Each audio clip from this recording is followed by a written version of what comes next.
Director Sheikh ఇసాఫ్ Ali sahab గారికి, DPC Kadapa బాధ్యులు బాహుద్దీన్ గారికి, పెద్దలు మరియు గురువర్యులు ఫజలుర్ రెహమాన్ సార్ గారికి, అలాగే ఇక్కడ కూడిన మిత్రులకు, విద్యార్థులకు అందరికీ అస్సలాము అలైకుం వరహమతుల్లాహి వబరకాతు. సో ఈనాటి నా అంశం సైన్స్ ఆధారంగా దేవుని యొక్క ఉనికి, existence of God in the light of science. ఈ అంశంలోకి వెళ్ళే ముందు మామూలుగా భారతదేశంలో ఉన్నటువంటి 3 ప్రధాన మతాలైన హిందూయిజం, క్రైస్తవ్యం, అలాగే ఇస్లాం. క్రైస్తవులకి ఒక భావన ఉంది, అదేంటంటే హిందువులు ఈ దేశాన్ని మూఢనమ్మకాల్లోకి తీసుకెళ్లారు, ముస్లింలు ఈ దేశాన్ని మూఢనమ్మకాల్లోకి తీసుకెళ్తారు. ఎందుకు అంటే హిందువుల్లో వేద పాఠశాలలు ఉండేవి. ఆ వేద పాఠశాలలలో వాళ్ళకి నేర్పించేటటువంటి మతపరమైన విధానాలు కావచ్చు, పద్ధతులు కావచ్చు, సైన్స్కి దగ్గరగా ఉండవు అనేది వారి అభిప్రాయం. ఎవరి అభిప్రాయం అంటే క్రైస్తవుల అభిప్రాయం. అలాగే ముస్లింలు కూడా మదరసాల ద్వారా వాళ్ళ యొక్క మతానికి సంబంధించిన విషయాలని మాత్రమే బోధిస్తారు, వాస్తవానికి వారు దగ్గరలో ఉండరు అనేది క్రైస్తవుల అభిప్రాయం. అలాగే ప్రపంచం ఇంత ముందుకు జరుగుతూ ఉంది, ఇన్ని ఆవిష్కరణలు జరుగుతున్నాయి, కానీ వీళ్ళు ఇంకా వెనకే పడి ఉన్నారన్నది క్రైస్తవుల అభిప్రాయం. ఎందుకు అంటే ఎక్కువ ఆవిష్కరణలు వాళ్ళ దగ్గర నుంచే వచ్చాయి. ఆధునిక యుగంలో ఎక్కువ ఆవిష్కరణలతో పాటు అలవాట్లు కూడా, కొత్త విధానాలు వాళ్ళ దగ్గరే ఉంటాయి. ఇది వాళ్ళ అభిప్రాయం. కానీ ఇక్కడ మనకు కొన్ని విషయాలు తెలియని కారణంగా మనం దీనికి సమాధానం చెప్పలేకపోతున్నాం. ఇన్షాల్లా కొన్ని విషయాలను నేను మీకు వివరించి దాన్ని క్లియర్ చేసే ప్రయత్నం చేస్తాను. దానికన్నా ముందు అసలు సైన్స్ అన్న పదానికి అర్థం ఏంటో నేను మీ దగ్గర నుంచి తెలుసుకోవాలనుకుంటున్నాను. ఒక్కసారి ఉన్న వాళ్ళందరూ కొద్దిగా సెటిల్ అవుతే తొందరగా. ఇది భయాన్ ఏం కాదు, క్లాసే అని చెప్పారు. ఇక 10th తర్వాత ఉన్న వాళ్ళు ఎవరున్నారు సార్? 10th కంప్లీట్ అయిన వాళ్ళు.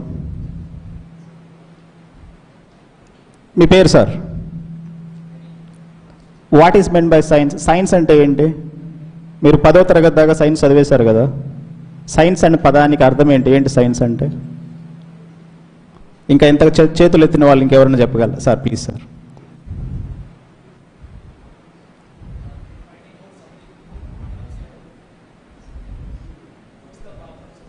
yes, almost there sir. Thank you. ఇక్కడ ఎవరైనా చెప్పగలరా madam? What is the meaning of the word science? Science అన్న పదానికి అర్థం ఏంటి? సైన్స్ అన్న పదం లాటిన్ వర్డ్ నుంచి వచ్చింది. ఆ పదం ఏంటంటే scientia. Scientia is a word which belongs to Latin. Latin పదం నుండి సైన్స్ అన్న పదాన్ని డిరైవ్ చేశాము.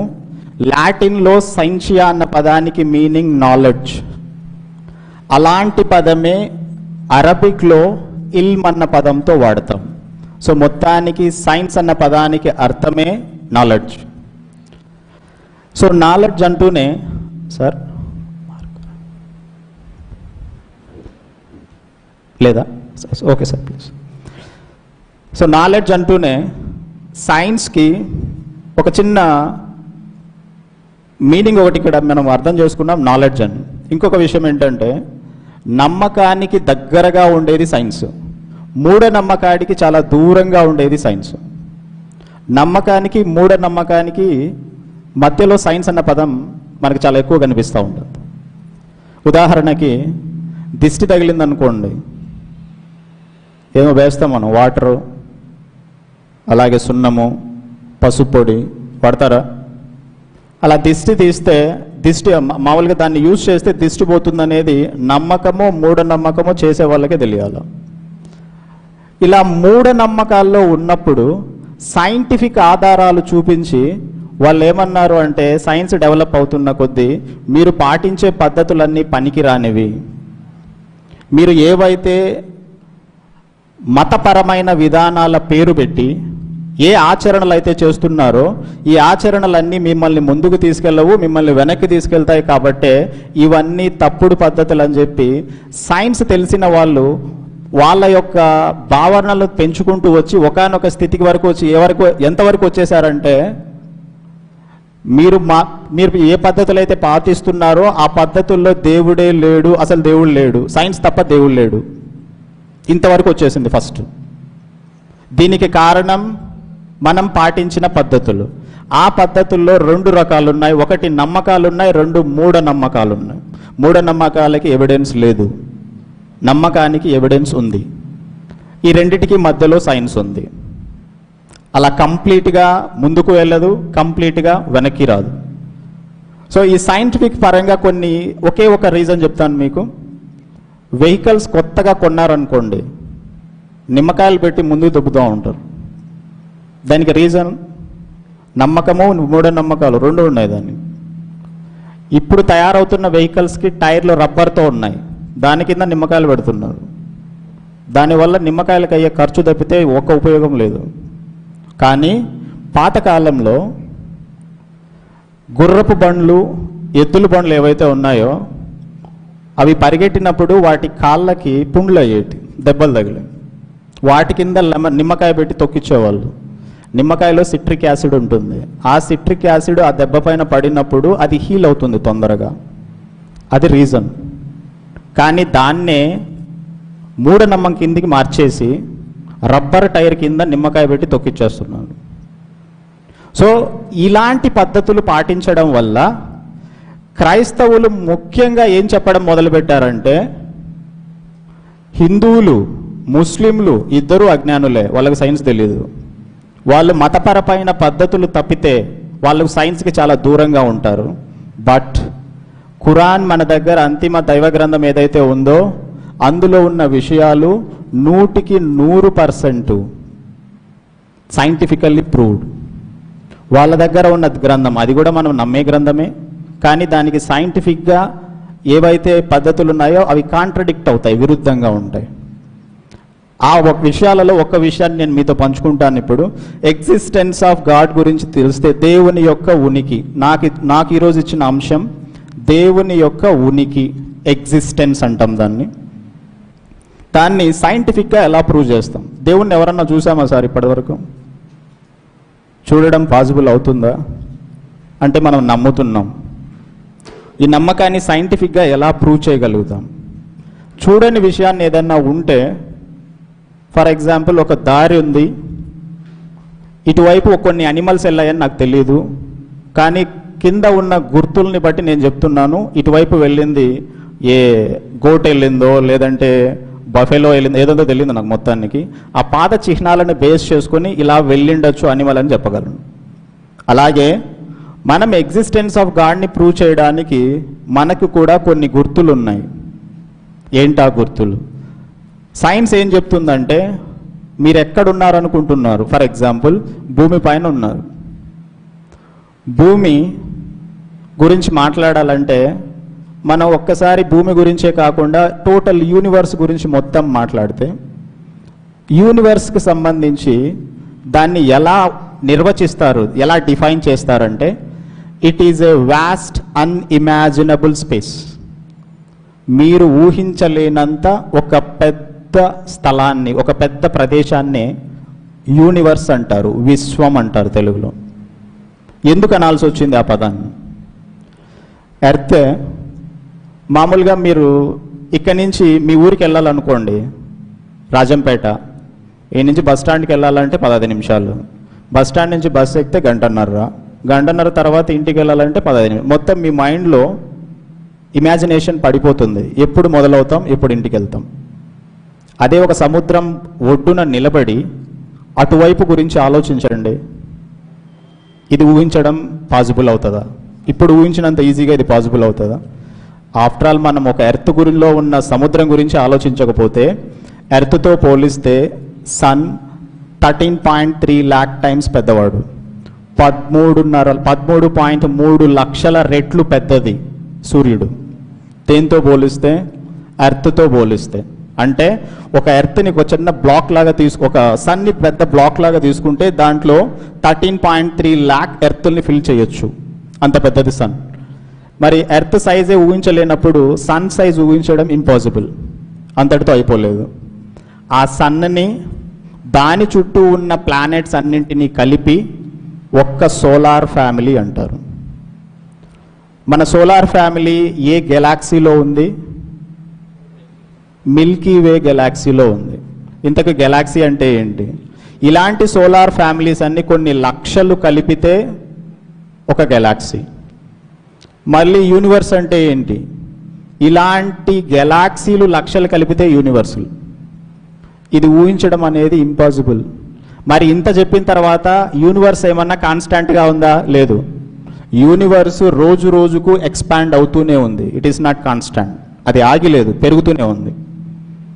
ఇదంతా ఊహించడం కష్టం కాబట్టి కొంతమంది సైంటిస్టులు ఏం చేశారంటే హబుల్ టెలిస్కోప్ అని ఒక దాన్ని స్పేస్లోకి పంపించినారు.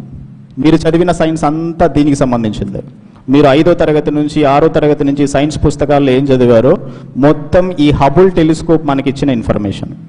ఈ హబుల్ టెలిస్కోప్ని పైకి పంపిస్తే అక్కడ ఉన్న ఇన్ఫర్మేషన్ ఇప్పుడు మనం చెప్పుకున్న డెఫినేషన్స్ అన్ని, ఫస్ట్ సన్ను, సోలార్ ఫ్యామిలీ, గెలాక్సీ, తర్వాత యూనివర్స్. ఇది ఊహించడం కష్టం కాబట్టి దాన్ని ఒక సైంటిస్టు మన భాషలో చెప్పాడు. ఇసుక తోలే ట్రక్కులు ఉన్నాయి, ఒక 73 ట్రక్కులు ఇసుక ఒక చోట డంప్ చేస్తే అందులో ఒకే ఒక చిన్న శాండ్ పార్టికల్ తీసుకోండి, ఆ శాండ్ పార్టికల్ సన్కి సమానం, మిగిలిన ఇసుక ఎంత ఉందో అదంతా యూనివర్స్. ఇది యూనివర్స్ గురించి హబుల్ టెలిస్కోప్ని పంపిన సైంటిస్ట్ చెప్పినటువంటి ఒక ఎక్స్ప్లెనేషన్. దాని గురించే దాదాపు 100 సంవత్సరాలు 50 సంవత్సరాలు చదువుకుంటూ వచ్చాం. రీసెంట్గా లాస్ట్ ఇయర్ ఇంకొక టెలిస్కోప్ని పైకి పంపించారు. దాని పేరు జేమ్స్ వెబ్ స్పేస్ టెలిస్కోప్. దాన్ని తయారు చేయడానికి పట్టిన సమయం 20 సంవత్సరాలు. పనిచేసిన సైంటిస్టులు 1200 మంది. అయిన ఖర్చు 10,000 లక్షల కోట్లు. ఒక దేశం కాదు, 2 దేశాలు, అమెరికా ఇంకొక దేశం, 2 దేశాలు కలిపి దీన్ని తయారు చేసి మళ్ళీ స్పేస్కి పంపించాయి. పంపించిన తర్వాత ఒక స్టార్ ఎలా బర్త్ తీసుకుంటుంది, స్టార్ ఎలా చనిపోతుంది అన్న చిన్న చిన్న విషయాలన్నీ, పెద్ద పెద్ద విషయాలన్నీ, ఫోటోలన్నీ తీసి పంపించింది అది. వాళ్ళు మళ్ళీ యూనివర్స్ డెఫినేషన్ మార్చినారు లాస్ట్ ఇయర్. ముందు 72 ఇసుక ట్రక్కులు అనుకున్నాం, అట్లా కాదు, సముద్రం ఒడ్డున మీరు నిలబడండి, మీ చేతికి ఎంత ఇసుకొస్తుందో అంత తీసుకోండి, మీకు తెలిసిందంతా ఇంతే.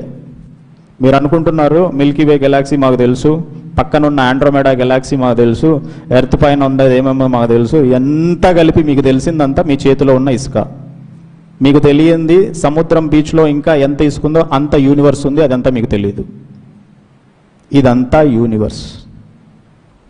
ఈ యూనివర్స్లో కొంతమంది అంటూ ఉంటారు, అప్పుడప్పుడు మనకు కొన్ని విషయాలు ఆలోచనలోకి వస్తాయి. అదేంటంటే మనిషిలో మామూలుగా చెట్లు పెరగాలంటే దానికి రకరకాల పోషకాలు అందించాలి.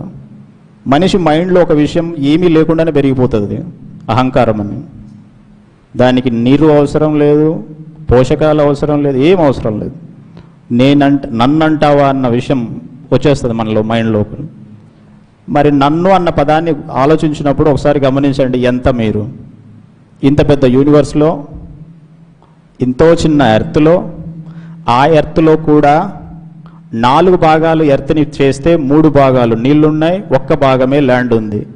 ఆ ల్యాండ్లో ఉన్న ప్రపంచ దేశ మొత్తం జనాభాలో నువ్వు ఒక్కనివి. దీన్ని కంట్రోల్ చేయగలిగిన కెపాసిటీ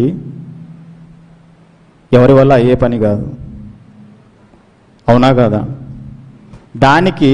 దీని ఎగ్జిస్టెన్స్ ఆఫ్ గాడ్ గురించి చెప్పాల్సి వస్తే సైంటిఫికల్గా ఏథియస్ట్లు ఎవరైతే ఉన్నారో, మీరు చెప్పేదంతా వస్తుంది, మీ గ్రంథాలన్నీ వస్తాయి, అవి వాళ్ళు యేసుక్రీస్తు వాళ్ళు రాసుకున్నారు, వాళ్ళ శిష్యులు రాశారు, ఇది మొహమ్మద్ ప్రవక్త గారు రాశారు, అది ఎవరో రాశారు, ఇవన్నీ మీరు రాసి పెట్టుకొని మీ బుద్ధి ఉన్నట్టు మీరు చెప్పుకుంటున్నారు. మేము సైన్స్ని నమ్ముతాం, ఈడే తింటాం, ఈడే బతుకుతాం, ఈడే చచ్చిపోతాం, ఇంకో జన్మ లేదు అని మాట్లాడే వాళ్ళకి మనం సమాధానం చెప్పచ్చు. దేన్ని బేస్ చేసుకొని సమాధానం చెప్పచ్చు అంటే సైన్స్ని బేస్ చేసుకొని. ఎందుకు సైన్స్ని అంత ప్రథమంగా ఇక్కడ తీసుకోవాల్సి వస్తుంది అంటే దీన్ని 21st సెంచురీ అంటారు. 21st సెంచురీని this is the age of science and technology.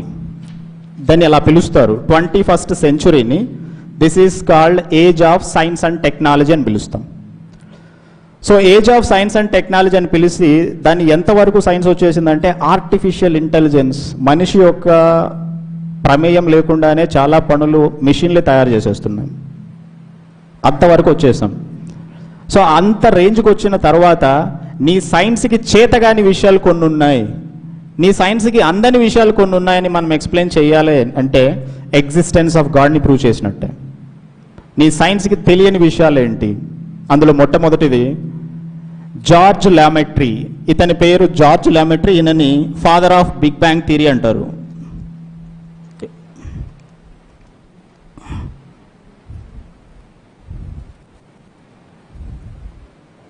కొద్దిగా ఓపెన్ సార్.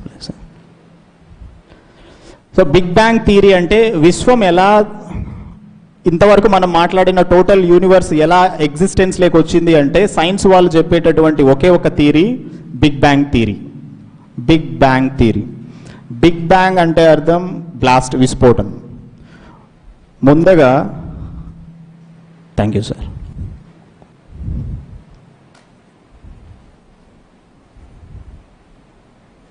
Okay sir.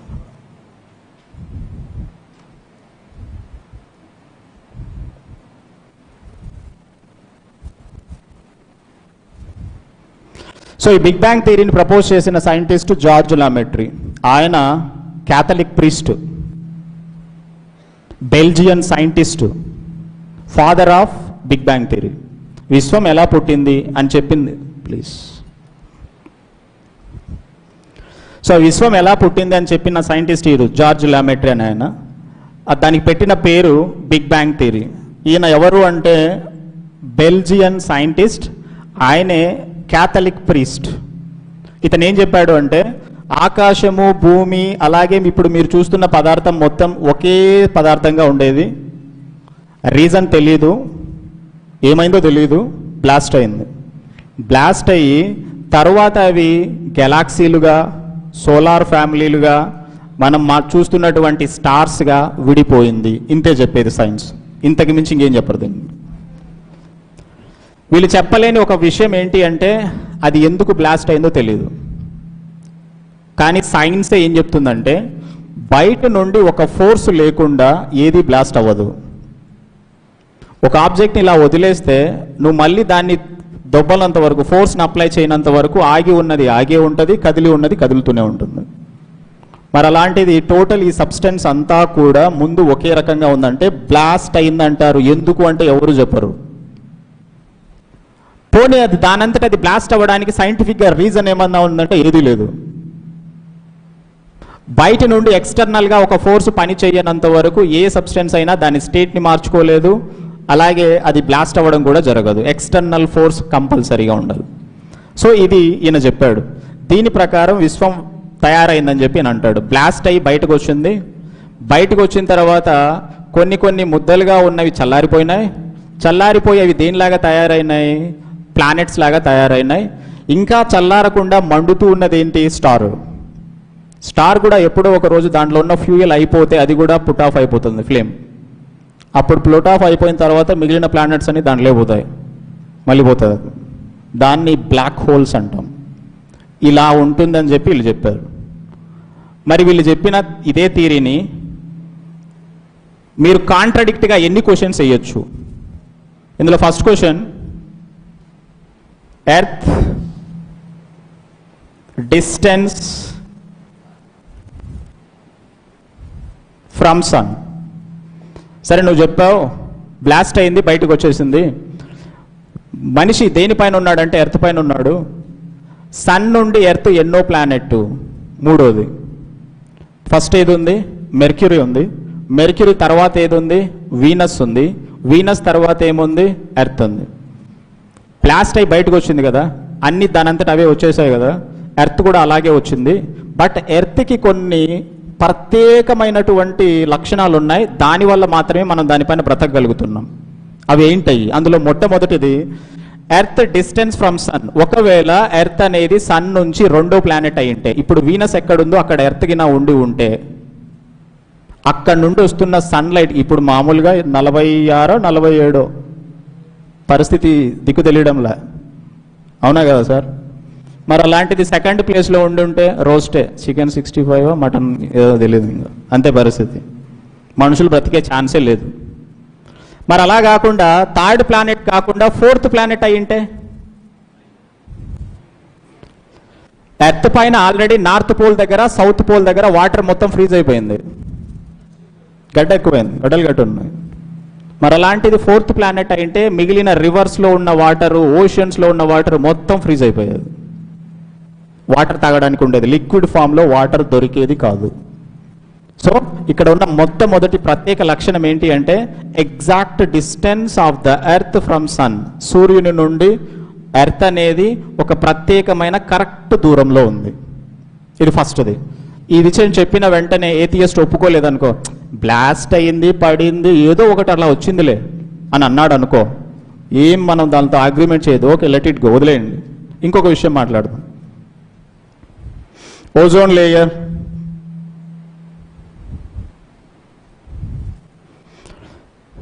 ఏ ప్లానెట్కి లేదు, కేవలం ఎర్త్కి మాత్రమే ఉంది ఓజోన్ లేయర్.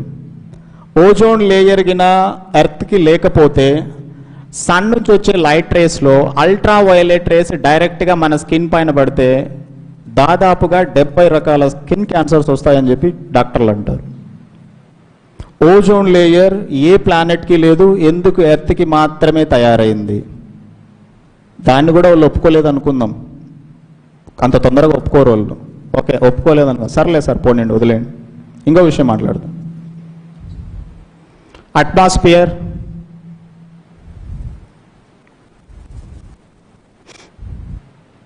అట్మాస్ఫియర్ అంటే ఏంటంటాం? Air surrounded by the earth is called atmosphere. Earth చుట్టూ ఉన్న గాలిని ఏమంటారు అంటే అట్మాస్ఫియర్ అంటాం. ఇప్పుడు మనం గాలి పీల్చుకోగలుగుతున్నాం. ఎర్త్ సర్ఫేస్ నుంచి పైకి వెళ్తే గాలి తగ్గుతూ పోతుంది, దాని డెన్సిటీ తగ్గుతూ వెళ్తుంది. దాదాపుగా ఎర్త్ సర్ఫేస్ పైన ఎంతవరకు మాత్రమే గాలి ఉంది అంటే అప్రాక్సిమేట్లీ 8.4 కిలోమీటర్స్. 8.4 కిలోమీటర్స్ దాటి మీరు బైక్ వెళ్ళారనుకోండి, గాలి లేదు. పోనీ ఎర్త్ మీద కాకుండా మూన్ పైనో, లేదంటే మార్స్ పైనో, ఇంకొక సేటన్ పైనో, జూపిటర్ పైనో ఇంకెక్కడన్నా అట్మాస్ఫియర్ ఉందా అంటే ఇప్పటిదాకా చేసిన ఎక్స్పెరిమెంట్లలో ఎక్కడ గాలి లేదు. 3 విషయాలు కనుక్కున్నాం. ఒకటి కరెక్ట్ డిస్టెన్సు, ఇంకొకటి ఓజోన్ లేయరు, ఇంకొకటి అట్మాస్ఫియర్. సార్ ప్లీజ్ సార్, చంద్రుల్లో ఉన్నటువంటి అట్మాస్ఫియర్ ఒకవేళ ఉంటే ఈ పాటికి అక్కడ మనకు వాటర్ అనేది లిక్విడ్ ఫామ్లో దొరికి ఉండేది. ఆనవాళ్ళు ఇంకా దొరకలేదు, దానిపైన ఇంకా రీసెర్చ్ జరుగుతూ ఉంది. చంద్రయాన్తో గాలి లేదు, డస్ట్ పార్టికల్స్ ఉన్నాయి.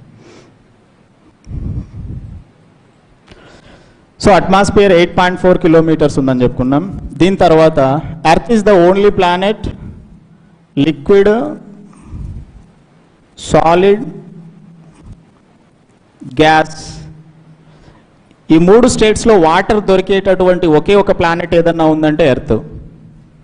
లిక్విడ్ స్టేట్లోను, సాలిడ్ స్టేట్లోను, గ్యాసియస్ స్టేట్లోను వాటర్ దొరుకుతుందంటే అది ఉన్న ప్లానెట్ ఎర్త్. ఒకవేళ ఇది 3 ఫామ్స్లో దొరకకపోతే వాటర్ సైకిల్ లేదు.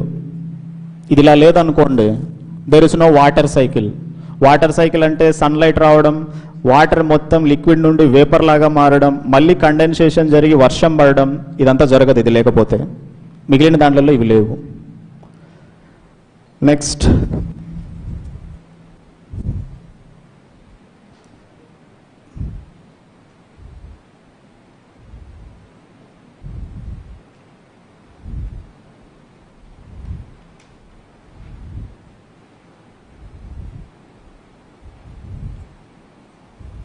Earth axis of rotation. మామూలుగా ఇప్పుడు ఫ్యాన్ తిరుగుతూ ఉంది. ఈ ఫ్యాన్ తిరిగేటప్పుడు ఆ ఫిక్స్డ్ పాయింట్ ఉంది కదా, దానిపైనుంచి ఒక లైన్ డ్రా చేస్తే దాన్ని యాక్సిస్ ఆఫ్ రొటేషన్ అంటాం. ఎర్త్ గుండ్రంగా ఉంది, ఇలా తిరగట్లేదు.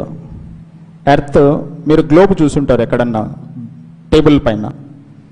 గ్లోబ్ ఇలా ఉండదు, ఎప్పుడు ఇలా ఉంటుంది, ఇలా ఉండదు. గ్లోబ్ ఇలా ఉంటుంది. 23.5 డిగ్రీస్ అది టిల్ట్ అయి ఉంటుంది.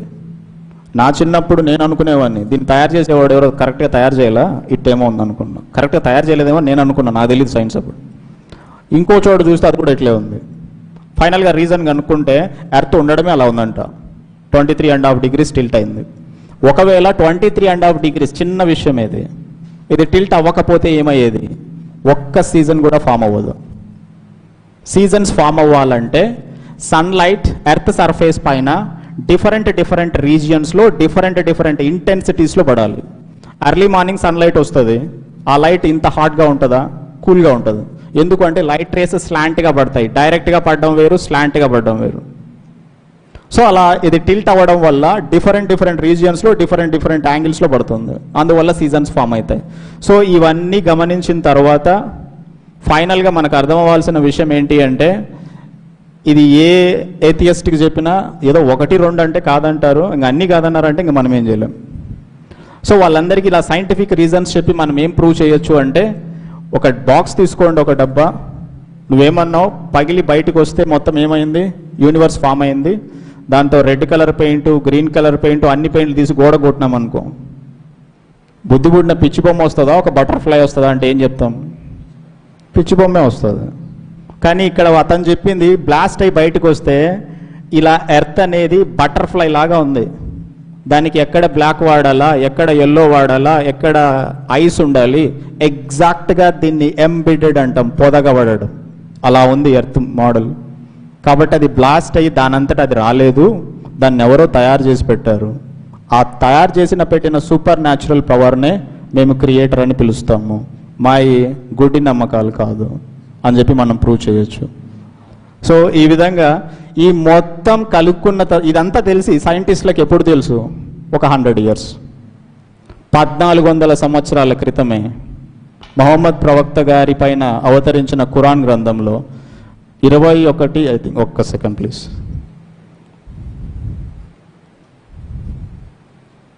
ఖురాన్ 21:30 ఎవరన్నా ఉంటే చదువుతారా సార్ ప్లీజ్? ఒక్కసారి ఓపెన్ చేసి ప్లీజ్ ఎవరన్నా బాయ్స్, మొబైల్లో ఓపెన్ చేయండి.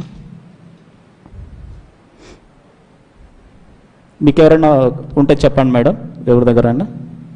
ఖురాన్ 21:30.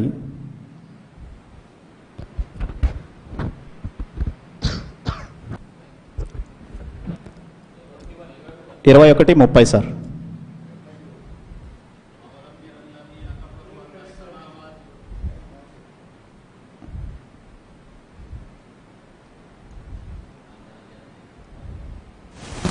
औज़ु बिल्लाहि मिनश शैतानिर रजीम बिस्मिल्लाहिर रहमानिर रहीम अवलम यरल्लज़ीना कफ़रू अन्नस समावाति वल अर्द कानता रतक़न फफ़तक़नाहुमा वजअलना मिनल माइ कुल्ल शैइन अफ़ला युमिनून. Sir translation Telugu translation. బిస్మిల్లాహ్. భూమాకాశాలు కలిసి ఉండగా మేము వాటిని విడదీసిన వైనాన్ని తిరస్కరించిన వారు చూడలేదా? ఇంకా ప్రాణమున్న ప్రతి దానిని మేము నీటితోనే చేశాము, అయినప్పటికీ వీళ్ళు విశ్వసించరా? అల్లాహు అక్బర్. సో ఇక్కడ ఏం చెప్తున్నారంటే, భూమి ఆకాశాలు ముందు మీరు చెప్పినట్లుగానే కలిసి ఉండేవి, బిగ్ బ్యాంగ్ థియరీ చెప్పింది కూడా అదే, దాన్ని మేమే చేశాము. అది మీకు తెలిసిన ఈ నాలెడ్జ్ మొత్తం సైన్స్ మేబీ ఒక 100 years, 200 years, 1400 సంవత్సరాల క్రితమే బిగ్ బ్యాంగ్ థియరీకి సంబంధించిన ప్రతి ఆనవాళ్ళు మన ఖురాన్లో ఉంది. సో ఈ విధంగా మనము తిరస్కరించిన వాళ్ళకి సైన్స్ని బేస్ చేసుకొని కూడా ఎగ్జిస్టెన్స్ ఆఫ్ గాడ్ని ప్రూవ్ చేయొచ్చు. అర్థమైందని ఆశిస్తున్నాం. Thank you for the opportunities.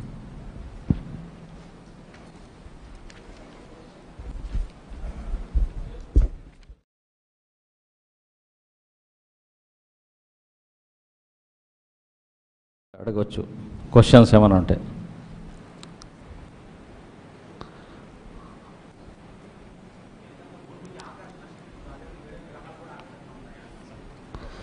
మీరు మైక్ తీసుకుని అడగండి క్వశ్చన్. అది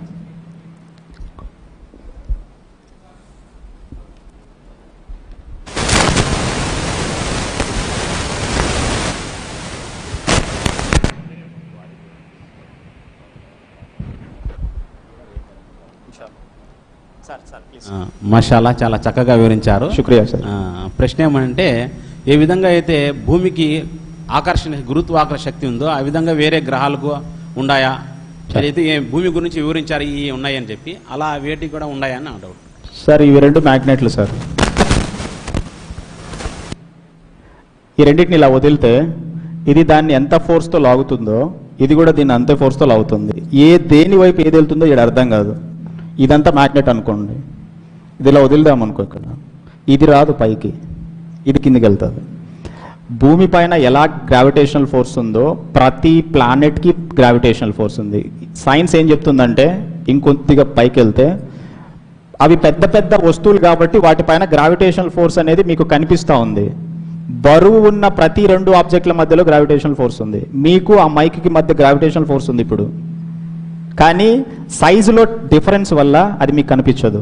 ఎర్త్ చాలా పెద్దగా ఉంటుంది కాబట్టి దానికి మనము చిన్న ఆబ్జెక్టులము, గ్రావిటేషనల్ ఫోర్స్ కనిపిస్తుంది.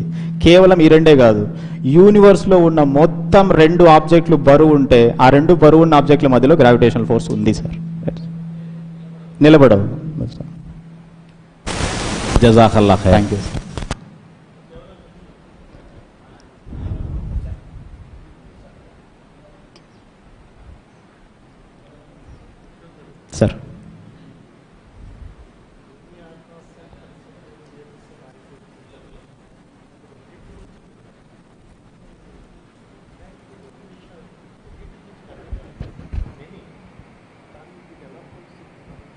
Yes sir, big bang.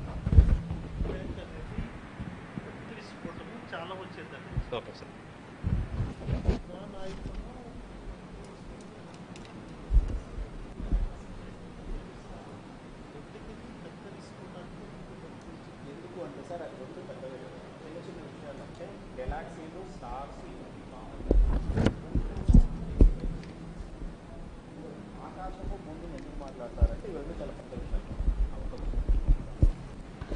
ఇంకా ఏమైనా ప్రశ్నలు ఉన్నాయా అమ్మాయిల నుంచి? మీరు అడుగుతారా?